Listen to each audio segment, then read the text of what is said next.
as an example. And then specifically, we can do a declaration of emergency so that we can even bring in more resources and definitely funding, because all of these emergencies do cost. And if we run out of money, how can we get that funding allocated to that emergency for more provisions, more resources? And that would be a declaration of emergency. Post-event, like I said, we'll do mitigation measures. We do hazard mitigation projects, so we're preventing that from happening again. These are some of the examples. And then also too, we do debris management and disposal. We help coordinate that. We plan for that. Also in our public health department, when we have flooding and wildfires, we do need to make sure people will get hurt or things will be destroyed, including food. We need to think about that in a power outage, wildfire, any type of long-term evacuation, when you've left your home and you've got food there. That, for a whole community, will be huge. So we will help coordinate the food disposal. And then tetanus, when you're dealing with debris, you can get exposed to tetanus. So we will make sure that after an emergency response that we are offering that at our clinics. So communication. Like I said, we are in an office, we are in buildings, and we're not at the emergency. That's what our first responders do, right? Our fire, police, and sometimes our public works. So we don't see anything, but they have to tell us, hey, there's something happening, you guys need to be aware, and this is what we need from you. So a lot of times people will ask us, well, how come you didn't know about this, or how come there was no alert set out? It really is that responder on the scene that's making that decision. So that's a fire official or law enforcement official on the scene. They tell us. But we also have calls that may come from other entities. And that could be any community member that makes the call. So sometimes it kind of gets that communication is happening, but sometimes it's happening in different areas and different focus. So we try to bring all that information together, make sense of everything, talk to the people on the scene, tell us what we need to know so that we can stay informed and keep our communities informed. So that's what we'll do. We also, aside from disseminating information to the public, we have elected officials and other agencies that we have to keep in coordination with and keep in communication with. So that is what we're doing.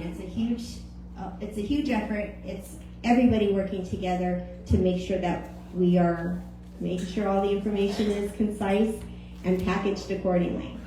And two, we want that situational awareness, and you guys may need to know that situational awareness as well to keep prepared. And we'll talk about Ready, Set, Go in more detail here in a second. But the more we know early with those officials, the better we can get prepared to gather all those resources that could potentially be needed. But then people worry. What happens if there's no more fire officials that can respond? There's no more law enforcement that can help. There's no more resources. What are we going to do? There are some agreements that happen at the state and federal level that will activate to bring us more things. And that's what happened during the Telegraph fire as well, as an example. So we've got a statewide mutual aid compact, and the cities and towns do sign this agreement.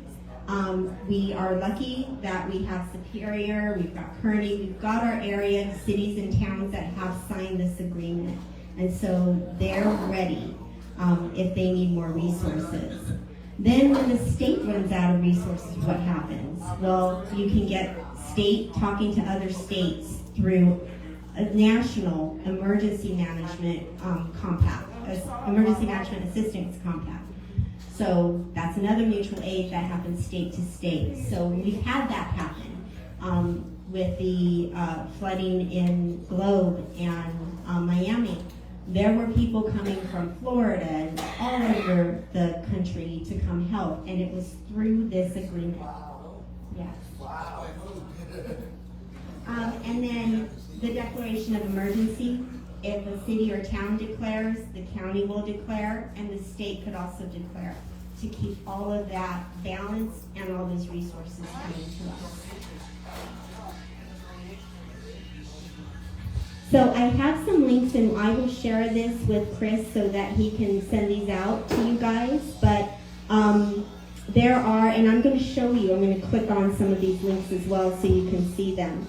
There are ways that you can keep informed aside from our emergency notification system when they're kind of not at that level of being an emergency notification. So we've got ADOT that has the 501 system, AZ 511, and you can sign up to receive alerts as they impact your usual travel.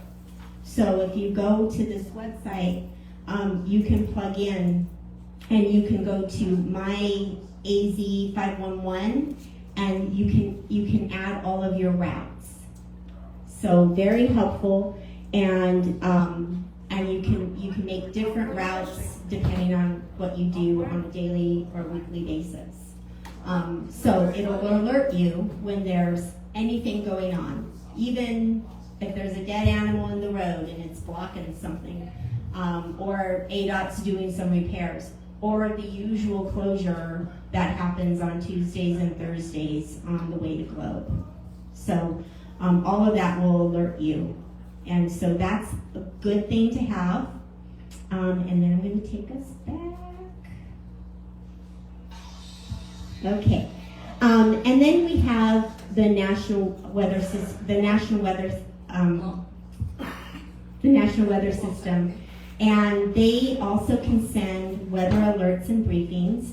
They actually have specific ones for flooding and fire weather. So I'll show those to you right now too. My mouse is acting up as usual. So let me go to what that looks like for, this is the National Weather Service.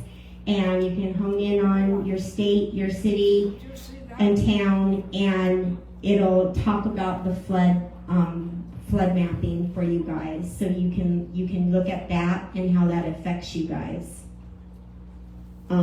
So you can go through the watches and then look at previous historical situations. And then the fire weather one, a little bit different. And that will show where the fire weather patterns are and what's happening in the state. Won't necessarily talk about fires, but it'll talk about the behavior of the weather that could cause a wildfire, such as high winds, dry conditions, things like that. So you can look at that also to keep informed. And then we have, it's through the state, but it's the Arizona Interagency Wildfire Prevention website, which puts all of our different types of lands together. So state land, BLM, U.S. Forestry, federal land, Tonto National Forest, all of that can be placed in one web page, and that's what this is. And then you can look at what's going on statewide with fires. And then they also list prescribed burns as well. So that's another way to keep informed and what's happening in the area.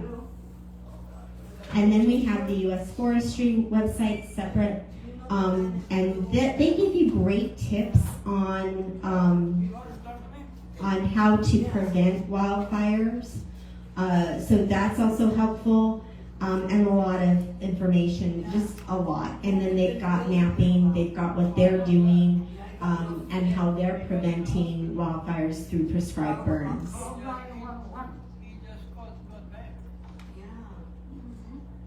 Okay, and then we have our state Department of Forestry and Fire Management. they have the main website, and then they have their Firewise program. So I know too, Chris has mentioned the potential of becoming a Firewise community, which is really important, and that is done through the state fire service. So I'll take you to there, and then, so it's Arizona, and then it'll talk about how you can sign up to be a Firewise community, what that program is, how you can get involved, and what you can do to prepare your homes for being Firewise. Taking care of defendable space, removing even certain plants that are more, that have the potential to spread wildfire. Yes, Chris? And just something to mention that you may or may not already know, Superior is a Firewise community. Like, we've gone through the NFPA to get that designation. Part of it is we have to have a certain amount of hours that we're putting into as a community to do fire reduction. And Kevin Vidal, he leads our team that does that work. He's a certified person with the NFPA, which you see here, so he can assess your home, and then after doing an assessment, can then actually help with clearing the debris, clearing the things that need to get taken to the dump in order to reduce the fire risk in your home. So if that's something that you're interested in, then just talk to me afterwards, and if I'll also find a little piece of paper you can put your name, your address, and your phone number. And if we haven't already gotten to you, then we can do that. Is there anyone here that we've done that for? All right, hands. Yep. And so that's something that we do offer, and that's something that we don't charge you for. It's something that our community members are doing. It's good employment for people here locally, and it's helping with reducing that fire risk. So I'll get a little sheet of paper up. Perfect. Yes, and there's plenty of detailed information on what you can do personally and as a Firewise community. It really is a collective effort because all neighbors need to do the best they can to reduce that fire risk.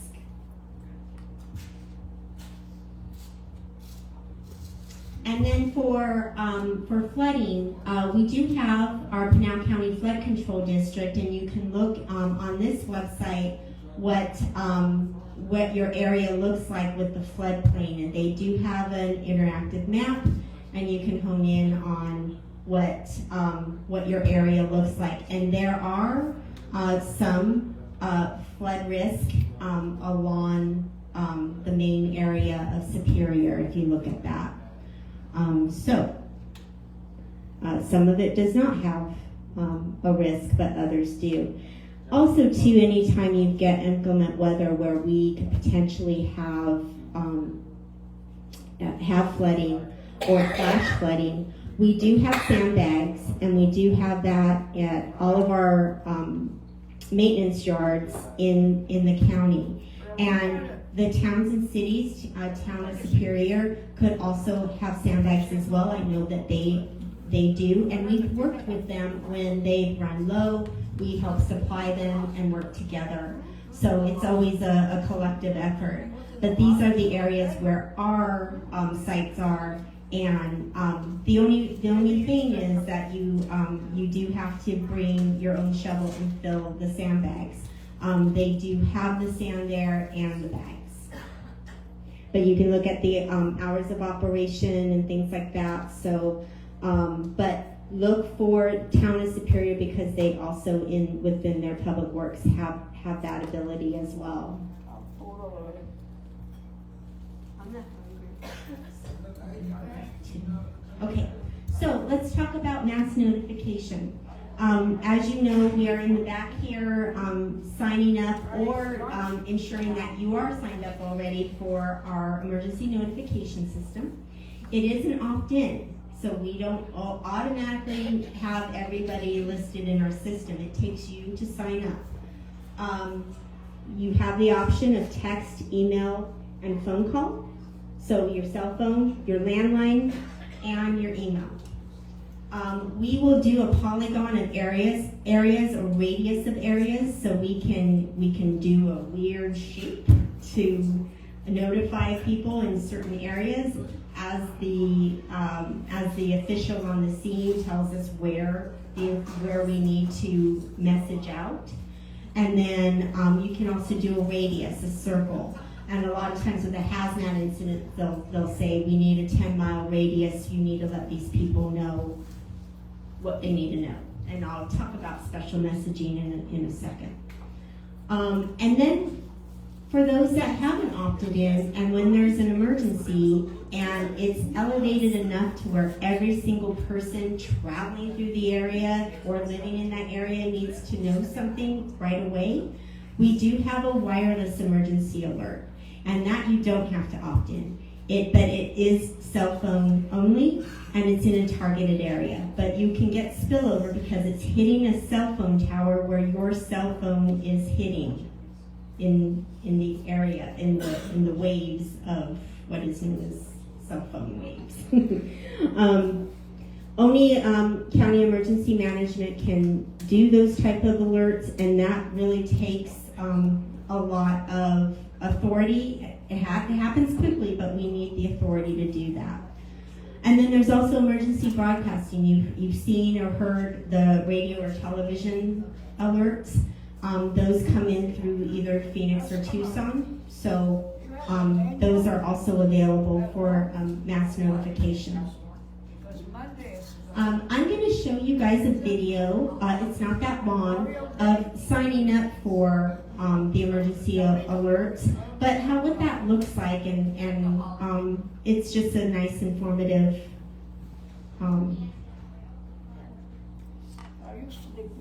video. It's not going to, hold on, I gotta do that, hold on.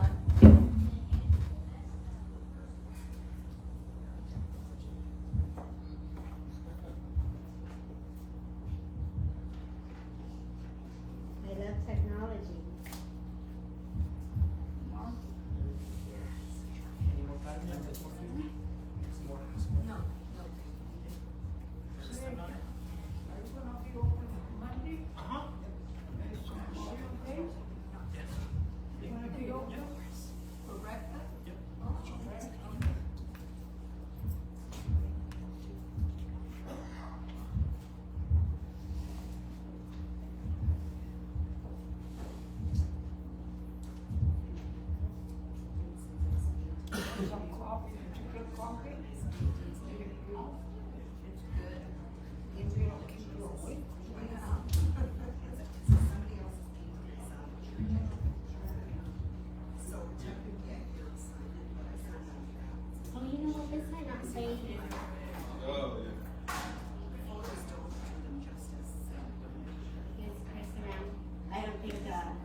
We just gotta do a clap on. No?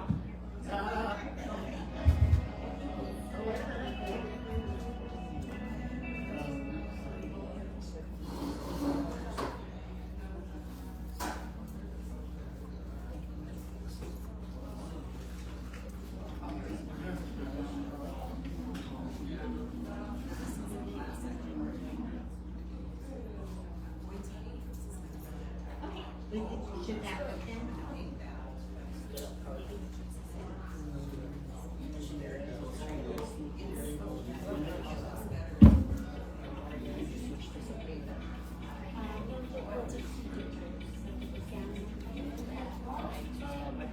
My name is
I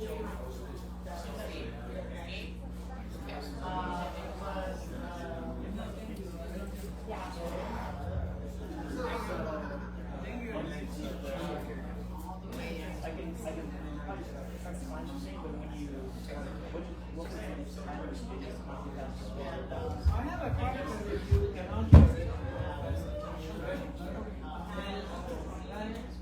Ever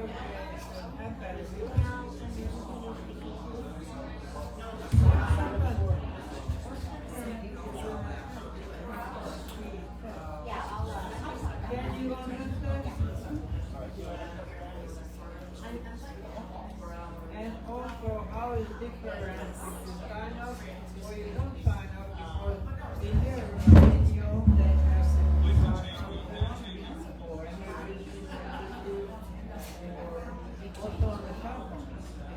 So if you sign up, You can sign up without. I know, but they even without signing up, I hear that. So how is it different? My name is Jasmine Castro with Pinal County Public Health and the Office of Emergency Management. The Office of Emergency Management is responsible for preparedness planning. We also respond to disasters and help local jurisdictions when they request assistance. PEN stands for Pinal Emergency Notification System. It's a system that we use to notify the public of any emergencies. When the system is activated, registered users are notified by phone call, text message, email, depending on how they are signed up. To register for PENS, you will go to pinal.gov/PENS. On this page, you will select the register here button. You will enter your name, choose your language of how you would like the notifications. You will enter your email, phone number, and if you choose to opt in for text messages, make sure that is checked as well. Please make sure to enter your address. This way we can notify you of any emergencies in your area. You will need to create a password. Be sure and check I am not a robot and click the register button. This is optional on your account if you require special assistance in case of an evacuation or you need more information. You can make sure to check any of these options that apply to you. Some of these options include if you are blind or have low vision, if you're deaf or hard of hearing, you have impaired speech or communication disability, any medical devices that you have that require power, if you have oxygen or a pacemaker, or if you're confined to a bed or a wheelchair. In case of an evacuation, you require any of these special assistance, the first responders know what assistance you need. On your account, you can also add additional locations and label them. So for example, your home, office, or school. And the same goes for phone numbers and email addresses. You can add multiple and label them as well. This is a message from Pinal Emergency Notification System. Whatever location is listed on your PENS account is what the notifications will be for. When there's an emergency, we are able to geofence a map area of where the emergency is happening, so down to a street or a house, and those in that specific area of the emergency will be notified via PENS. You are able to personalize your notifications depending on your location. So for example, if you live in an area where wildfires are a concern, you can select the fire weather watch option. If you are in the lower desert and want alerts about floods and dust storm warnings, you can choose those specifically as well. Messages that go out are directly from first responders that come through to the Office of Emergency Management to issue. So these alerts are always very important information that we're trying to communicate. The advantage of having PENS is that if there's an emergency or something very important going on in your area, you're going to be notified right away.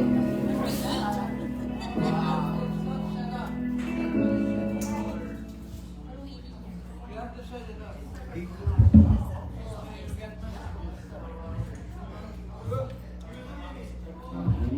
Presentation discussion,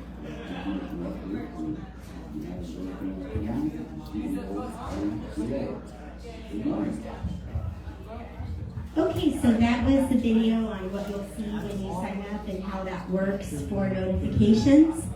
And then this is just a recap of what you'll see. And then here are some issues that we sometimes see. Sorry.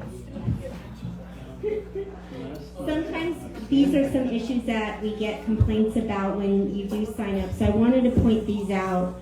Emails, if you have one email for the family, it's going to get sent to whoever has access to that email. So sometimes if it's not you and it's somebody else, that's where you may see that issue. So you can put more than one email in that system. Also with phones, you can put more than one phone number. Residents registering landline phones for text messages, that can be an issue too. That's why you check in that box that this phone number can receive text or not. And you can put landlines in there and cell phones in there, but know that if it's a text message, and we send them all out all at the same time, an email, a text, and a landline message. But if you are away from your landline and your cell phone isn't registered, then you're only going to get it at home. So think about when you need to get it, where you need to get it, and if you want it in more than one place. Also too, privacy settings. So this could look like spam, it's not. And especially if you save the numbers and the information in your phone, then you won't have to worry about those getting blocked. So a text will come from 65513, and that's on the main page too when you are signing up for PENS. You'll see it here, it's smaller print right now, but you'll see that, what those numbers will look like and come from. And then if you have an email, you'll see no reply at genesis.com. That's the name of the system is through Genesis. And then you'll see a phone number, 520-866-3325. When it calls your phone, whether that's a cell phone or a landline, you'll see that number pop up. So if you know those and you see those and you save those, then you know it's coming from our emergency alert notification system.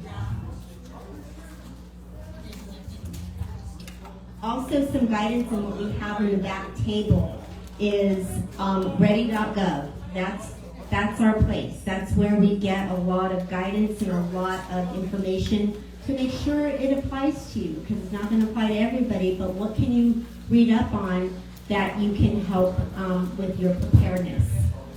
So you'll see ready.gov. I'll go here in a second, but there are various ways, various information that you're going to get on ready.gov. And then you have this whole list that we'll see on the left-hand side. There's a lot of stuff on there, and it will apply to a lot of you guys. There's building the emergency kit. We have that information in the back. It goes over car safety, food, water, low and no cost preparedness, financial preparedness, which we have some information on as well. Tech ready, so how to deal with technology in a response. People with disabilities, older adults, caregivers, pets and animals. We have a lot of that information in the back, already printed out for you guys, but you can go online. They talk summer ready, winter ready. They even have stuff on the World Cup, FIFA World Cup. So what to do to prepare for a lot of people coming into our areas and all throughout the United States for FIFA World Cup. They'll go over evacuation, shelter, all of that. So, and they even have stuff for kids as well, to get kids in the mindset of being prepared. There is something where we're not seeing the websites anymore. I'm glad that we showed what we did show, but a lot of that stuff is in the back. we're happy to go over that with you guys in the back as well. Chris talked about Ready, Set, Go, especially for Firewise communities, but Ready, Set, Go is for any emergency. If we get in that mindset that it could be for anything, not just wildfire, not just flooding, but any type of emergency where you have to be ready to leave the area, that's important information to know.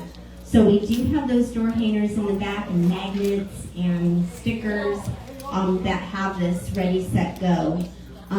So ready is where you should always be ready, especially if you're in a wildfire active area at high risk, or at high risk for flooding or inclement weather. Should always be ready. But that's where you're really going to have a plan on what you need to do in an emergency response. And then set is where something's getting close to where we may need to evacuate. Set too, for some people that have pets, that have livestock, that have access and functional needs, disabilities, they may want to start actually at set, starting to leave. That's just because it's going to take more time.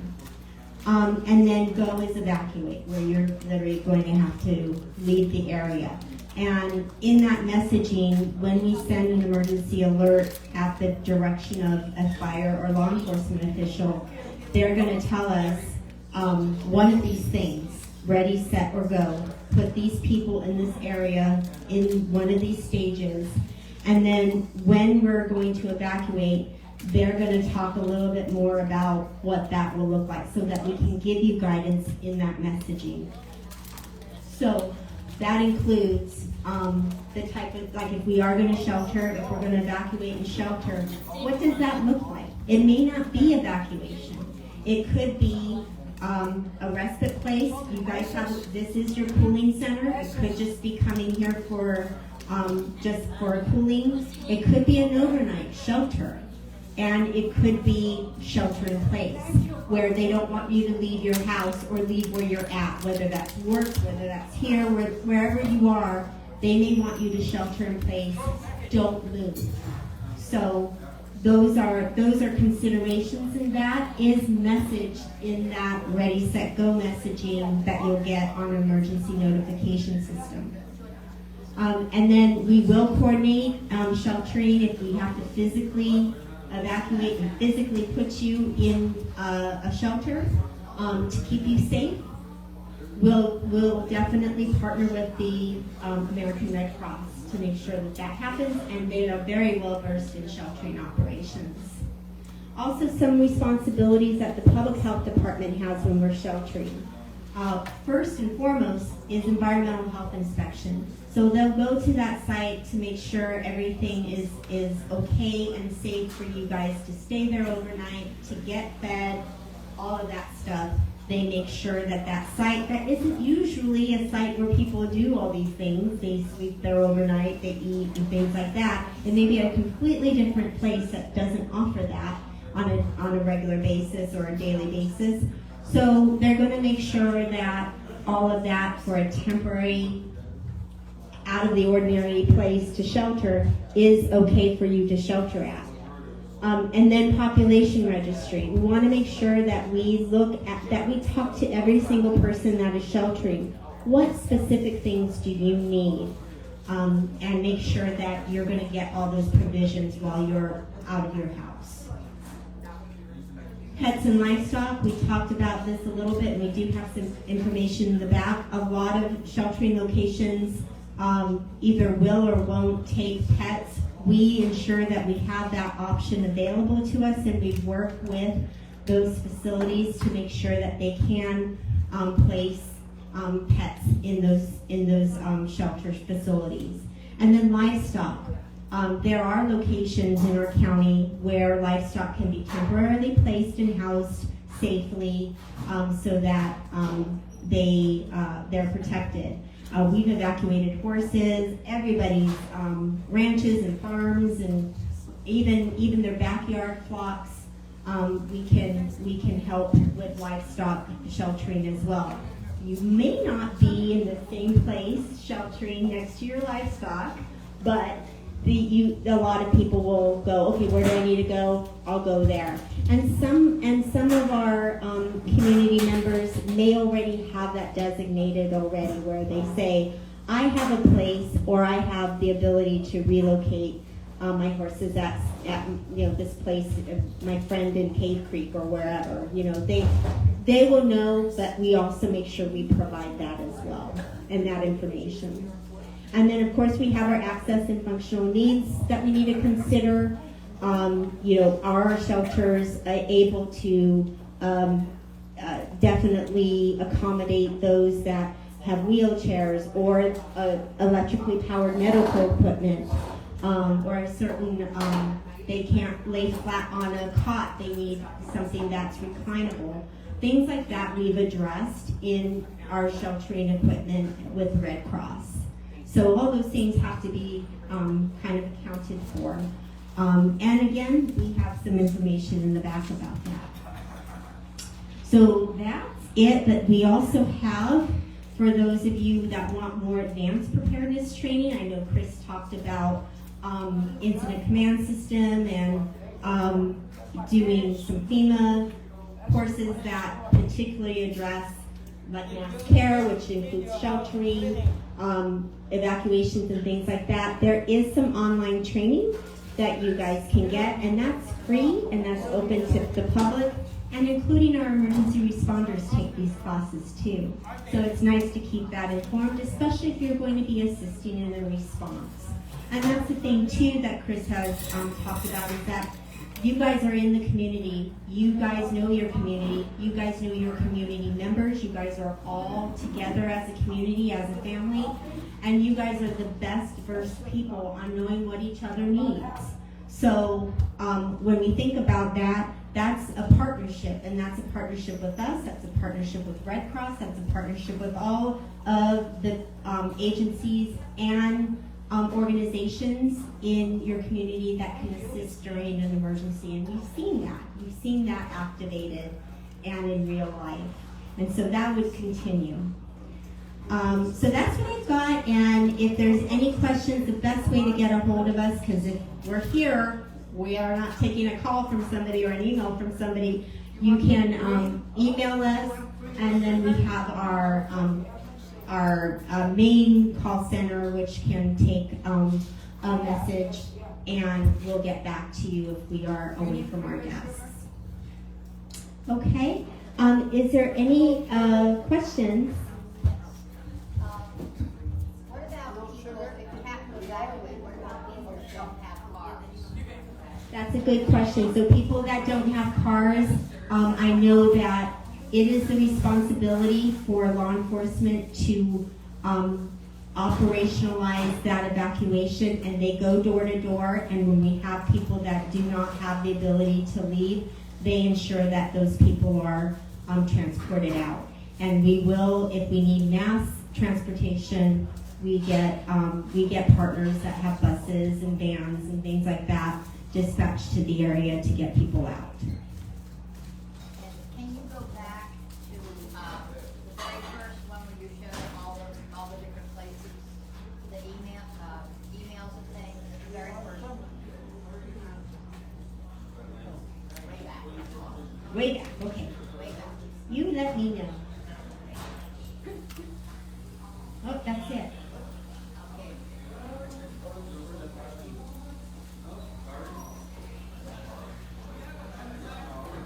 This one. Okay.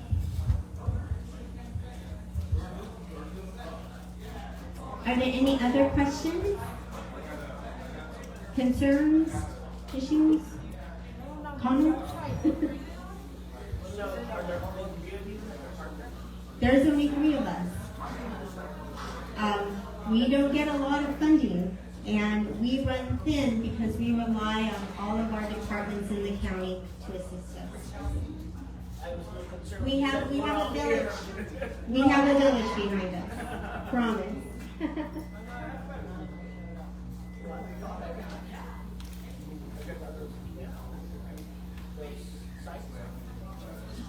We're happy to make sure this gets moved. I'll keep it on. Anything else? website because it's reflecting the light. Yeah. All right. We really appreciate you guys and your time. Again, we're back at the table with a lot of information that you can take with you, and we can make sure we can even confirm if you are signed up that everything's showing in the system. And I think thank you. No questions? I have some parent questions. I have an engaging group. On the pen. Uh-huh.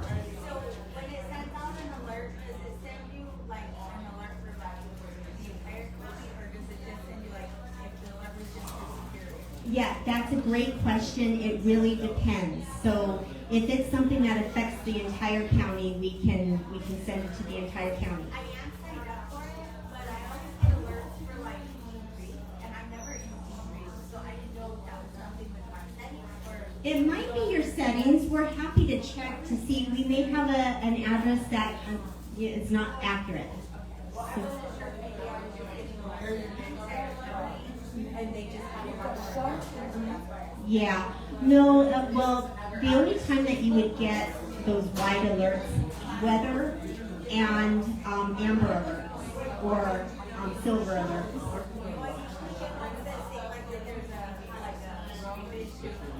Yeah, if the road, you might have subscribed to roads, and that may not.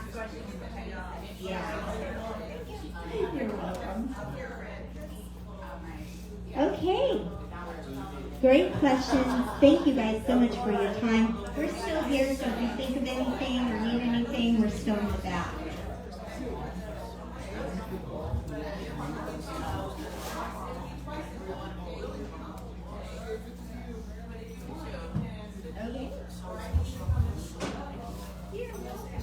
Everyone, let's give a round of applause to Cord. Thank you very much for coming. Really appreciate it. Yeah, it was great. So maybe we'll see you again next year before fire season again. We just awesome. So just a few things. I don't know if anyone has done the task of like going through and writing down the phone numbers that you would need in case like the power goes out and you need a landline. Leo's does have a landline here that you can use, but you need to know the phone numbers of whoever it is. Like I started going through that myself, and like, do I know the number to the vet for my dog? No, I just rely on my phone to type it in to get that number. So there's a lot of numbers that you should be thinking about that you might just want to get written down. FEMA does have a website that you can go to and they make up a little list, right? And then it'll just give you prompts for all the different numbers that you need to fill out. You can have in a hard copy if you need to. So that's something to consider. You all know about having different evacuation points for your family members. That you have 1 or 2 spots, at least 2, that you can go to and you already know about in advance. If you don't do these things in advance, then like you're going to think that it's never going to happen, and then it happens, you go, oh, I wish I would have had those areas figured out. So just think about that.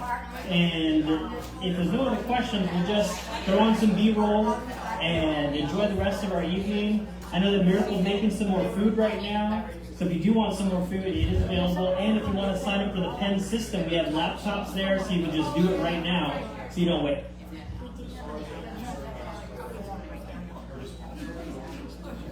Wow.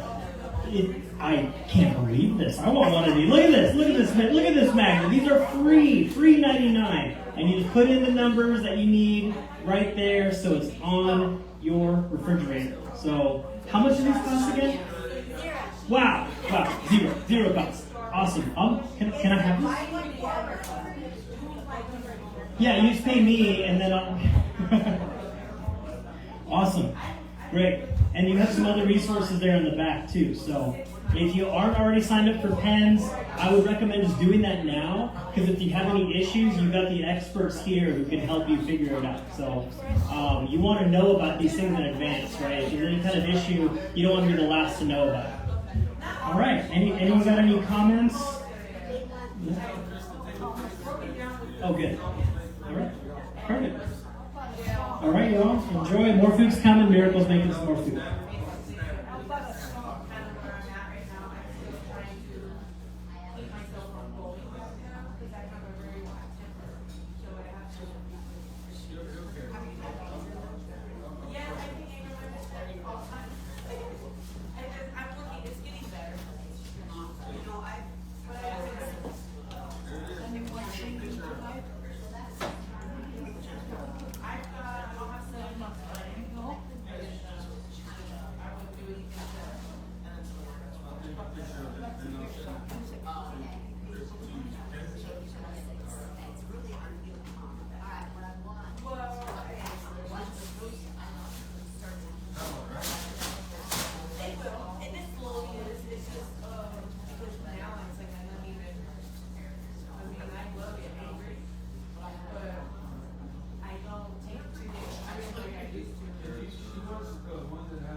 I have neighbors that I try to do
What about your napkins?